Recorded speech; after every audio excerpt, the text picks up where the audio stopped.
Senadora, nos visita porque hay un encuentro bien interesante entre Bolivia, Argentina, España, para incorporar esta perspectiva de género en la consolidación de la democracia intercultural paritaria. Más largo, como dicen, más largo que chupete de víbora, pero ¿cuál es la idea? Bueno, la idea es que yo creo que hay una cosa que es clave, que es la cooperación de ida y vuelta, ¿no? Entonces, este es un ejemplo. Este evento del otro día pone de manifiesto esta idea que desde hace mucho tiempo se está haciendo desde la cooperación española, y es que la cooperación parlamentaria. Es absolutamente necesario que los parlamentarios de todo el mundo, de vez en cuando, más de vez en cuando de lo que lo hacemos, nos reunamos, hablemos de nuestras dificultades, hablemos de nuestras prioridades y entendamos que una cuestión clave en la legislación es trabajar con perspectiva de género. Entonces, ha sido muy importante para mí, siempre es un aprendizaje escuchar a las compañeras de Argentina y, por supuesto, a las compañeras de Bolivia. Nosotros tenemos varios orgullos. Uno de ellos ha sido tener más del 50% de legisladoras mujeres. Hemos ocupado un lugar primordial en el mundo. Sí, sí. Y en Chile lo propio con Bachelet en algún momento se dio, con Evo Morales también el número de ministras, pero pasa que se da este privilegio y luego se apagan las luces, y luego se prenden y luego se apagan. Me parece que hay que sostener esto para que no sean, ay, ¿te acuerdas cuando fuimos 50%? Y creo que aquí hay que empujar esto, ¿no? Que no sea un logro, que no sea un rayito de luz, sino que sea la normalidad, que no lo tengamos ni que comentar, porque en la casa somos chicos, chicas, el papá, la mamá, el hermano, el perro, la perrita, somos de un lado y de otro, y eso es normal, y deberíamos incorporar esa normalidad también en el ámbito político, aunque en la casa, por supuesto, que hay diferencias y desigualdades, ¿no? Sí, sí. Bueno, las hay en la casa y las hay en todos los ámbitos. Lo que pasa es que nos representan de manera distinta, ¿no? Ocurre en todas partes. Yo creo que uno de los grandes problemas que tenemos la lucha por los derechos de la igualdad entre hombres y mujeres, que no es más que la lucha por la igualdad en la democracia y por una democracia absolutamente igualitaria, nos pone de manifiesto que cualquier tipo de crisis, cualquier momento de crisis, no solo política, sino de todo tipo, como puede ser la COVID y la guerra de Ucrania, en lo que estamos inmersos ahora, en este mundo en el que estamos inmersos ahora tan loco, pone de manifiesto que las mujeres perdemos espacios ganados, pone de manifiesto que ya se da como que todo está hecho porque hemos llegado, pero no es cierto, porque una cosa es llegar y ocupar espacios, otra cosa es realmente estar empoderadas, tener capacidad de decisión, ocupar espacios de poder en los partidos políticos, en los parlamentos, en los gobiernos. Y más claro, allá de eso, una cosa es ser una mujer empoderada como tú, senadora, que tiene visibilidad, que tiene decisión, que tiene lucha, y otra cosa es ser una mujer de abajo que corre el peligro de que mañana le metan 10 puñaladas en su casa, nada menos que su pareja.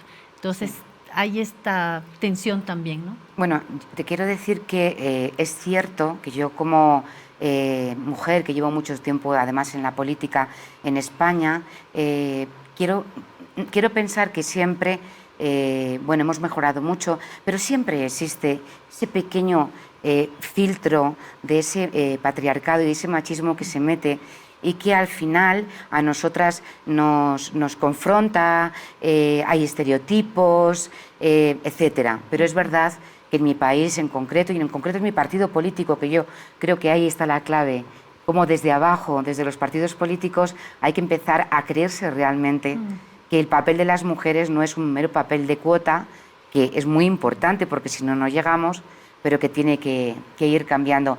Entonces, por lo tanto, yo creo que esta realidad es una realidad que existe en todos los lugares del mundo, pero es verdad que en países como Bolivia, desgraciadamente, existen datos sobre violencia contra las mujeres muy graves, y en materia de violencia política...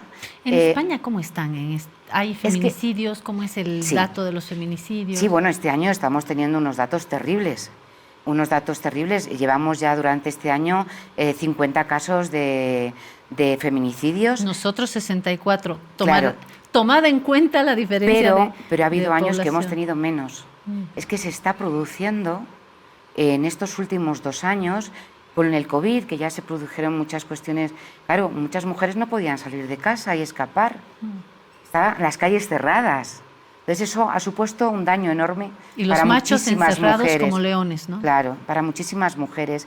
Y a partir de ahí también yo creo que hay un componente claro que nos tiene que preocupar, es el resurgimiento de los partidos de ultraderecha en todos los lugares del mundo, también en mi país, donde una de sus prioridades es acabar con el feminismo y acabar con la lucha de las mujeres y sobre todo negar que exista violencia de género. Ideología de género le llaman, claro, ¿no? Claro. Entonces, eso está calando, porque tú lo sabes mejor que nadie, un medio de comunicación transmite, y según cómo transmita la información y las cosas, ello va a llegar a la gente de una manera diferente, incluso cosas que son iguales, ¿no?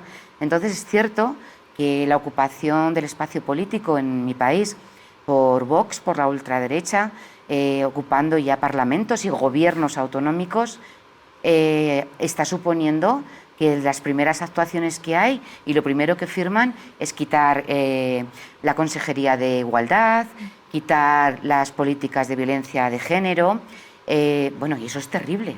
Claro. Y entonces existe una parte de la sociedad que hemos sido todos, bueno, pues educados en ese ámbito, que esto de oír que tú con tu novia y tu chica puedes hacer lo que quieras, esto es una cosa de una ideología de género, de unas locas y algunos pocos hombres que andan con ellas, que lo que quieren es ser más que los hombres, y claro, son mentiras.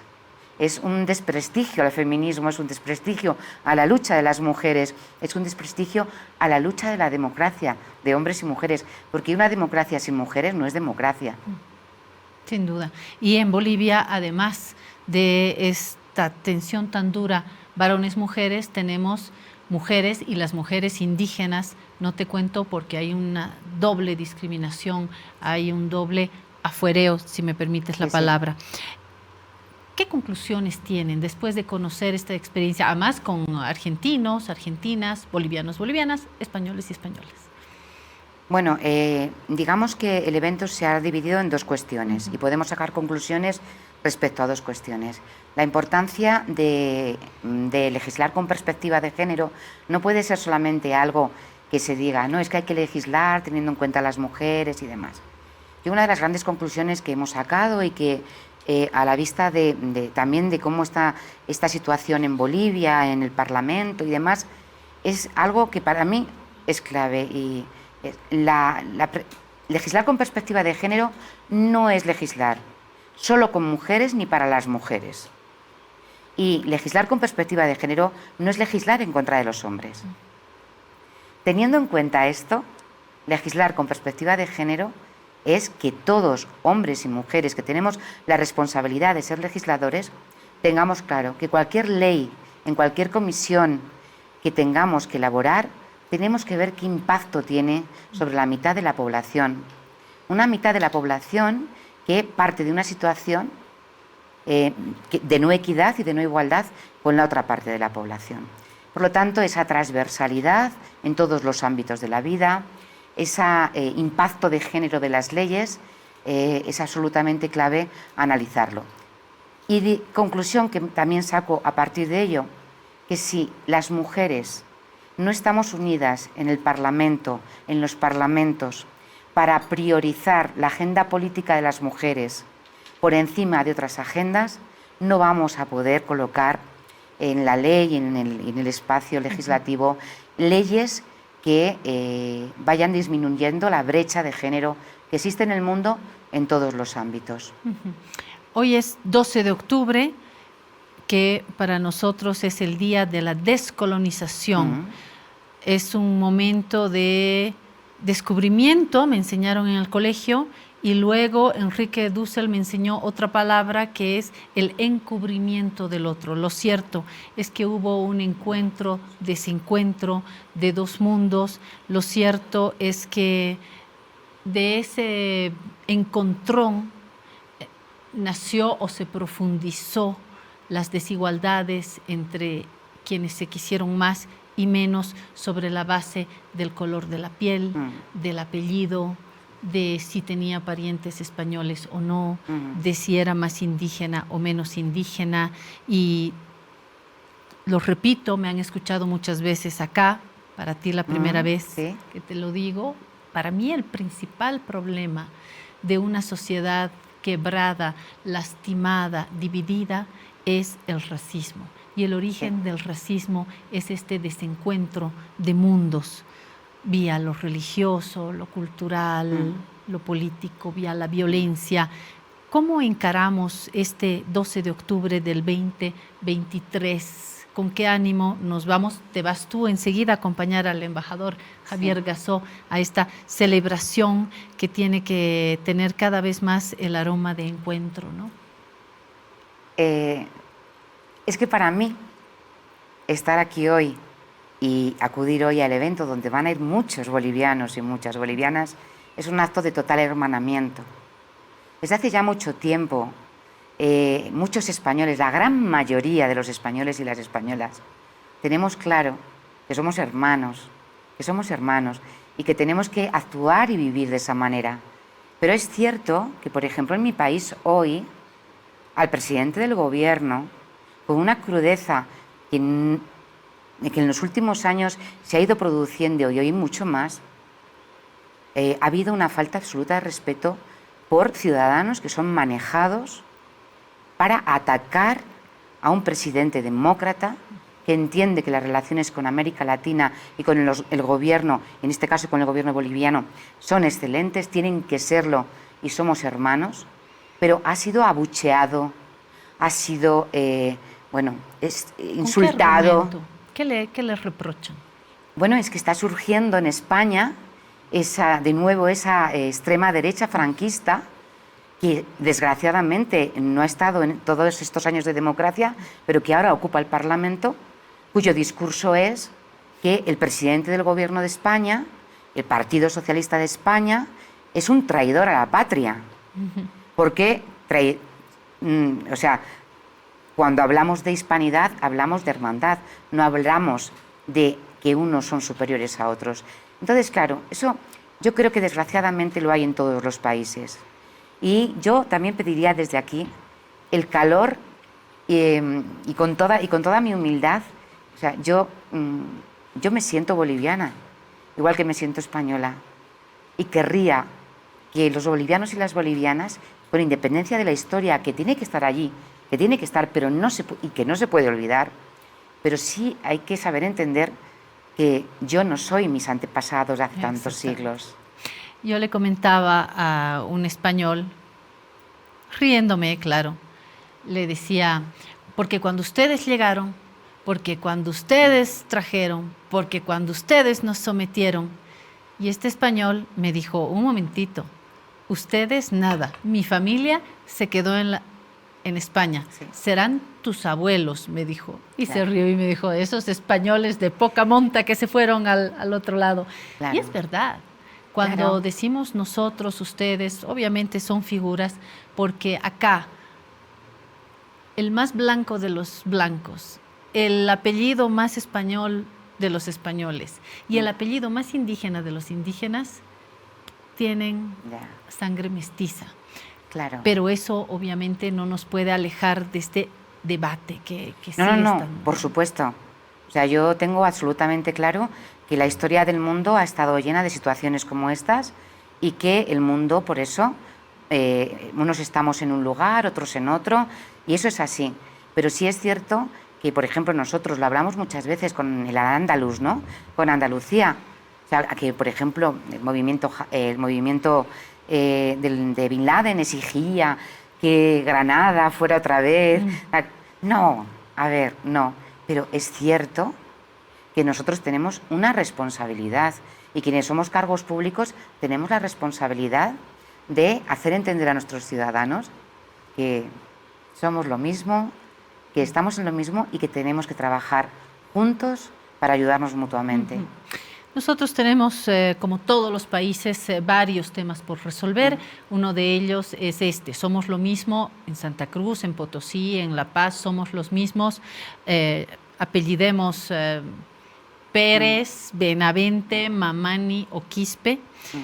Y en España tienen también tareas pendientes con su ser lo mismo, ser hermanos. No sé si lo leen así desde las actuales reivindicaciones de Cataluña, ¿no? Hay ahí un tremendo lío Sí. que no se resuelve El con fra- una reunión, Claro, ¿no? el franquismo hizo mucho daño. Fueron 40 años de un Prohibiciones. país paralizado. Sí. Es que no parece que el franquismo fuera algo tan cruel, pero lo fue porque hubo gente represaliada, hubo personas fusiladas que están en las Lenguas cunetas, prohibidas. lenguas prohibidas, porque claro, el franquismo lo que quiso es crear una España que ya desde hacía tiempo ya no era esa España. España no es una, somos muchas Españas. Pero esa diversidad de España tampoco puede ser una confrontación, ni de unos ni de otros. Pero es cierto que cuando gobierna la derecha, hay más confrontación con Cataluña y ahora estamos en una situación donde ese discurso falaz y fácil de es que los catalanes lo quieren todo y lo quieren llevar, se lo quieren llevar todo, que es falsa, porque hay datos, está calando en territorios como por ejemplo el mío. Yo soy de Salamanca. Yo soy de Salamanca y entonces es una zona muy conservadora. Es una zona donde la derecha sigue manteniendo... Y claro, ¿qué ocurre? Que ese discurso fácil de contra alguien, ese es el discurso que tenemos que evitar de la política. O sea, la política no puede ser que yo gane votos porque he creado un enemigo. No, la política tiene que ser que tú presentes lo que quieres hacer con los ciudadanos. Y si luego tu enemigo te ataca, defiéndete. Pero no todo lo contrario. O sea, a priori, cualquier planteamiento político, desde mi punto de vista, que tenga solo un enemigo, gana muchos adeptos, porque es muy fácil decir a la gente, no es que ellos son, pero creo que al final es un daño a la democracia. ¿No te ha decepcionado en algún momento la política? Sí, estuve 6 años fuera de la política completamente.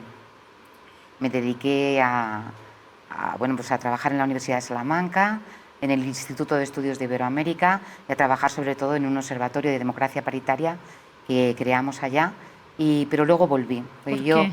¿Qué te hizo volver? Es que yo soy yo soy una política de tripas, como decimos allí. Como dice la canción, si me Sí, dan a elegir, me sí, quedo contigo. Claro. Entonces yo vengo de una familia que tiene una historia de un abuelo fusilado. Vengo de una familia... ¿En qué circunstancias? En la guerra civil, con la llegada a Salamanca de Franco porque allí se estableció en Salamanca y en Burgos el cuartel general. Pues fue una persona, era político, era del Partido Socialista y era alcalde de mi municipio, del que yo fui luego alcaldesa, y fue fusilado. Y bueno, por lo menos sabemos dónde estaba enterrado. Qué hay mucha importante gente es eso, ¿no? que no lo sabe. Y luego, bueno, pues yo desde el vientre de mi madre ha sido siempre una mujer muy, muy, muy sindicalista, muy politizada, y mi padre también. Y yo quería ser como mi padre, que fue alcalde del municipio donde yo siempre he vivido. ¿Y lo lograste? Lo logré, me preparé.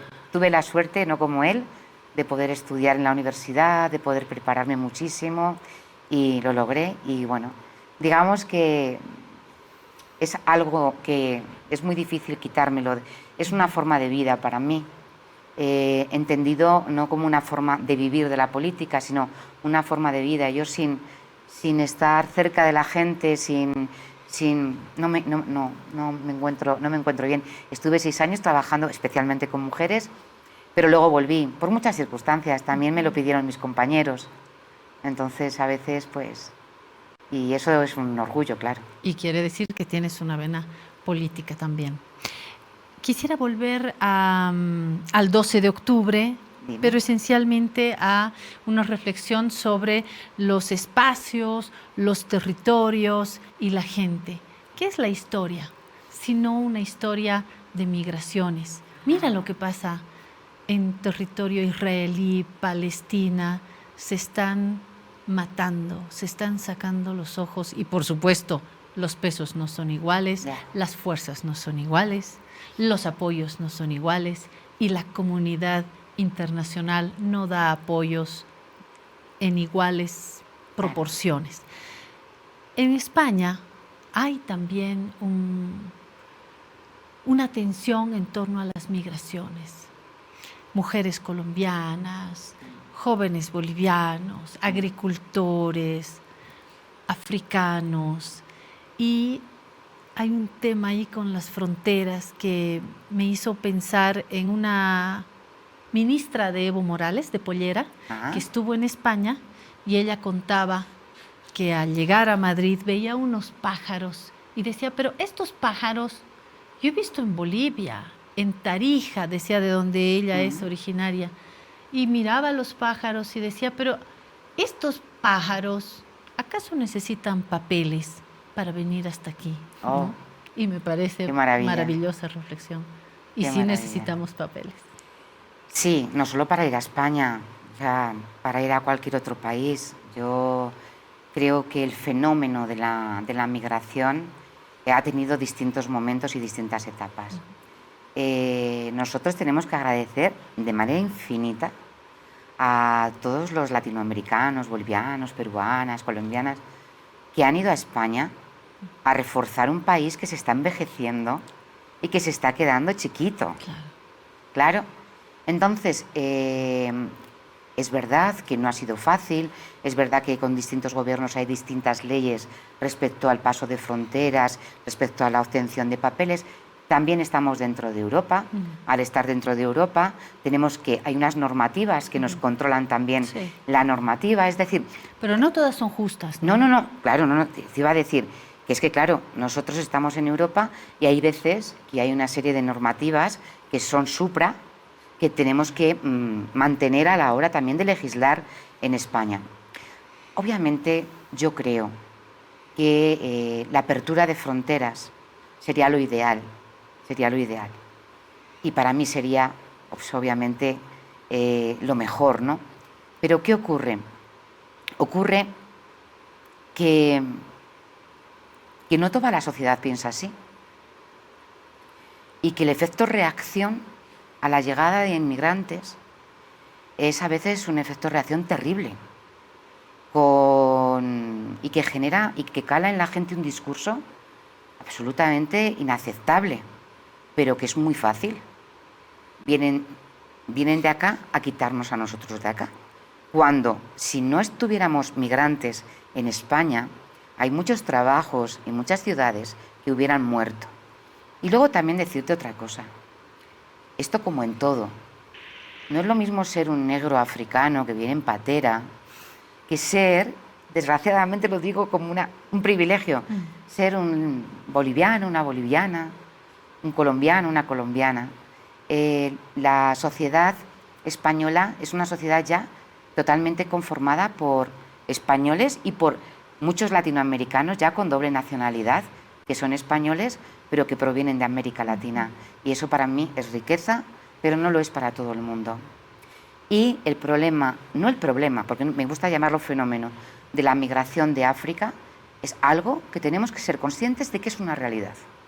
Entonces, Europa, tenemos que tener todos claro que no podemos dejar a la gente morirse en el mar. Pero no lo tenemos todos claro. Así es. Penúltima pregunta para la senadora del Partido Socialista Obrero Español, o sea, pregunta para la socialista obrera española. Sí. ¿Qué piensa de la monarquía y de la monarquía española? Bueno, yo soy republicana y el Partido Socialista Obrero Español es un partido que nació y en esencia es republicano. Yo preferiría que hubiera una república en mi país. Lo que es cierto Estamos es que lejos de eso. estamos lejos porque para que exista un cambio en el sistema político español, tendría que haber una mayoría muy cualificada dentro del Parlamento para cambiar la Constitución. Y además requiere de un referéndum. Y ningún gobierno ha tocado al final esa cuestión. Y es cierto que también, como todo, las monarquías dependen de quien estén al frente.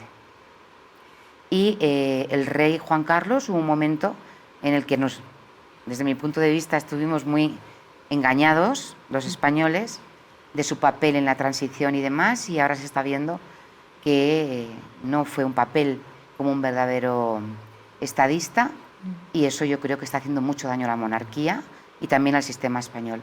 Es verdad que ahora tenemos un rey que tiene una manera diferente de actuar, es más moderno, no se mete, no se inmiscuye tanto como su padre en las cuestiones políticas, y yo creo que el debate monarquía-república en España no es prioritario.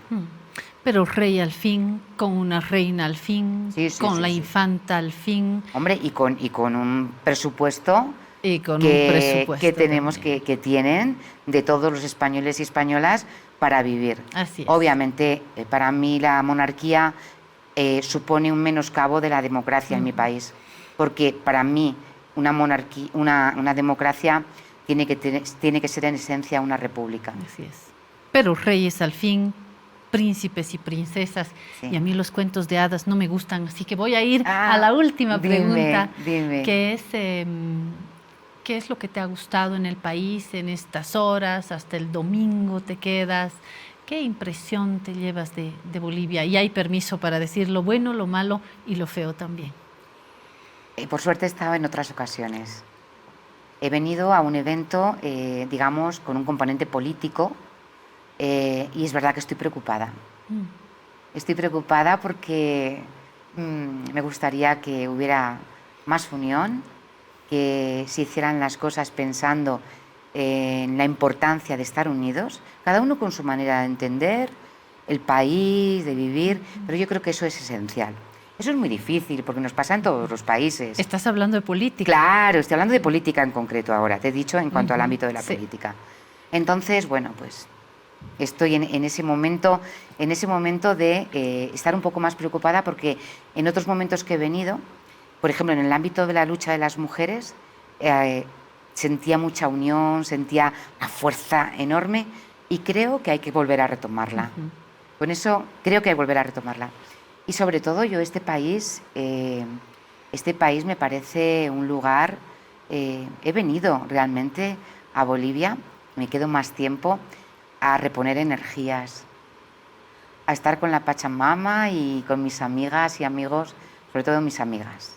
Tengo grandes amigas aquí, las mujeres bolivianas son maravillosas y me voy llena de energía buena, de energía de vivir a pesar de las dificultades, de querer vivir a pesar de los problemas. Estuve ayer en un penal de mujeres también.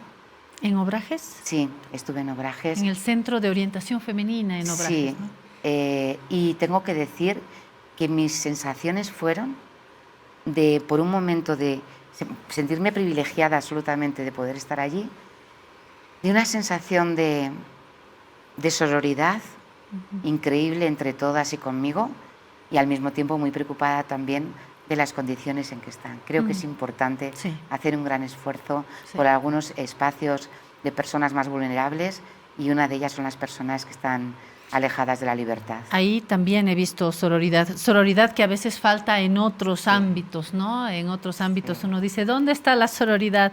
En la cárcel sí la hay, y en el Centro de Orientación Femenina, al mismo tiempo que uno ve con tristeza tantas mujeres hacinadas con sus hijos, con bajo presupuesto, paralelamente se ve también mujeres que hacen de la cárcel un mercado, una biblioteca, un taller de costura, un restaurante. ¿Viste cómo se dan las maneras de crear mundos dentro del encierro? Me pareció... Es fascinante. Había visto programas por la tele, lo tengo que decir con todo el cariño, por favor, sea en este espacio. A veces se quiere vender algo Y claro, yo he visto programas sobre cárceles bolivianas allá y era siempre un poco el espectáculo más y demás. Claro. Y cuando entré allí, era otro mundo, otra pequeña ciudad. Y bueno, yo sé que allí, estar allí no quieren estar y muchas no tendrían que estar. Claro. Estoy convencida de que muchas no tendrían que estar. Pero bueno, la justicia tiene que ir más rápido y tienen que conseguir muchas mujeres salir de allí pronto. Pero estando allí, sentí eso. Sentí una hermandad que me hizo sentir como una emoción extraña, ¿no? Y eso ayuda también a aplanar diferencias. Te cuento, hace muchos años había una mujer banquera que pagó una sentencia ahí, estuvo presa, y era una mujer de clase alta, con un corte de cabello divino, tanto que el estilista llegaba a la cárcel a cortarle el cabello y claro, las mujeres alrededor miraban y decían, wow, ¿no? Y llega el peluquero, el estilista. Entonces ella, en un acto de compartir con ellas, les dice, bueno, le dice al estilista, córtales, yo voy a pagar y córtales a todas, bueno, lo que quieran. Qué bueno. Y al día siguiente todas estaban con el mismo corte que tenía ella. Ay, qué bueno, me parece una anécdota maravillosa. Pero ¿verdad? Pero es que es tan distinto a España el sistema penitenciario. Es que en España no es posible que entre un peluquero a... Pero claro. No, es tan distinto, pero es al mismo tiempo como casi mágico. Hablando de cárceles, ¿qué piensas de esta última ola de apoyos a la cárcel de Bukele, esta famosa en el mundo? Terrible, me da pánico. ¿Ves esa serie del cuento de la criada? No. ¿No la has visto? No, la voy a ver. Hay un libro maravilloso, que es muy cortito, que se escribió hace muchísimos años por una mujer, que se llama El cuento de la criada. Y hay ahora una serie que ya lleva varias temporadas. Yo no he podido pasar de la primera. Y nos refleja un mundo donde las mujeres somos meros cuerpos para embarazarnos, para utilizarnos por hombres y mujeres, ¿no? Es terrible. Entonces yo creo que ver esa cárcel también me pone de manifiesto que vamos hacia un mundo donde, o sea, no se puede admitir que haya una cárcel así. La comunidad internacional no puede admitir que veamos hombres desnudos de esa manera. De rodillas. A mí me genera es que me pone el cuerpo, como decimos allí, nosotros nos revuelve el estómago, ¿no? Sí, sí. Me parece terrible. Y ese silencio que hay respecto a eso. Es verdad que no se puede atender a todo lo que ocurre en el mundo, es verdad que no podemos exigir a todos los gobiernos, pero sí es cierto que hay cosas que todo el mundo tendrían que entender, que son inaceptables. El problema también es que yo hablo con salvadoreños y salvadoreñas y me dicen, es que desde que está pasando esto, nosotros estamos mejor en las calles, personas... Y se entiende también. Claro, pero es terrible. Es terrible. Y yo creo que aquí hay que ponerse los lentes como comunidad internacional también para mirar con justicia y con generosidad lo que está sucediendo. María Elena Diego Castellanos, senadora española del PSOE, gracias.